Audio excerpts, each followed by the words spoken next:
मौलाना फजलुर रहमान ने वज़ीर आज़म बनने के लिए अमेरिका से मदद मांगी थी। क्या मौलाना फजलुर रहमान वज़ीर आज़म बनने वाले थे? कौन सा मसला रुकावट बन गया? वज़ीर आज़म बनने के लिए कितने जतन किए? एजाज सैयद का हंगामा खेज कॉलम। सीनियर सहाफ़ी और कॉलम निगार एजाज सैयद 24 सितंबर 2019 को रोज़नामा जंग में शाया होने वाले अपने कॉलम में लिखते हैं कि मौलाना फजलुर रहमान ने अमरीकी सफ़ीर से पूछा कि अगर वो वज़ीर आज़म बन गए तो क्या अमरीकी हुकूमत उनसे डील करेगी। अमरीकी सफ़ीर एन पीटरसन को मौलाना ने खबरदार किया कि अमरीका अपने तमाम अंडे सिर्फ एक ही टोकरी में न डाले।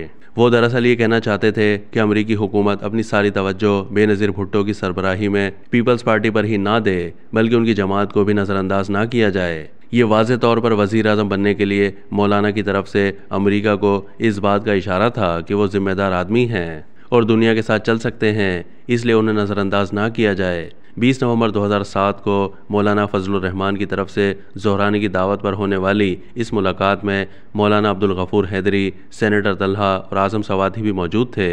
अमरीकी सफ़ीर ने मौलाना की इस मुबैना गुफ्तगू की रुदात 28 नवंबर 2007 को अपनी हुकूमत को भेजी, जो बाद में विकी लीक्स के ज़रिए मंजर आम पर आ गई। अमरीकी सफ़ीर के मुताबिक बातचीत का आगाज़ हुआ तो मौलाना अब्दुल गफूर हैदरी ने अमरीकी सफ़ीर को कहा कि पाकिस्तान की तमाम अहम सियासी जमातें आगे आने के लिए अमरीकी हुकूमत से आशीर्वाद लेती हैं, यानी उनके ख्याल में कोई बड़ी सियासी जमात बनने के लिए हतमी मंजूरी अमरीका देता था। मौलाना ने बात जारी रखते हुए कहा कि जमीयत उलमा इस्लाम एक बड़ी जमात बनने की ख्वाहिशमंद है, इसलिए अमरीका से राब्ते में रहना चाहती है। मौलाना गफूर हैदरी की बात इसलिए भी गलत ना थी कि इन दिनों अमरीकी हुकूमत वाकई पाकिस्तान के अंदरूनी मामलात में बड़ी दिलचस्पी ले रही थी, क्योंकि दहशतगर्दी के खिलाफ जंग जारी थी और अमरीका के इत्तेहादी परवेज़ मुशर्रफ का इक़्तिदार अंदरूनी साजिशों और वकला तहरीक के बाइस ख़तरे में पड़ चुका था।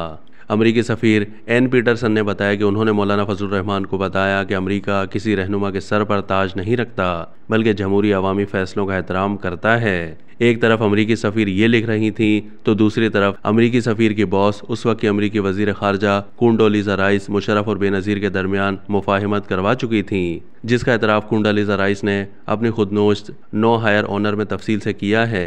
अमरीकी सफ़ीर समझती थी कि मुशर्रफ और बेनज़ीर भुट्टो दोनों ही मौलाना को पसंद करते हैं, जबकि मौलाना ख़ुद को मुस्तकबिल का वज़ीर आज़म नहीं तो किंग मेकर ज़रूर समझते हैं।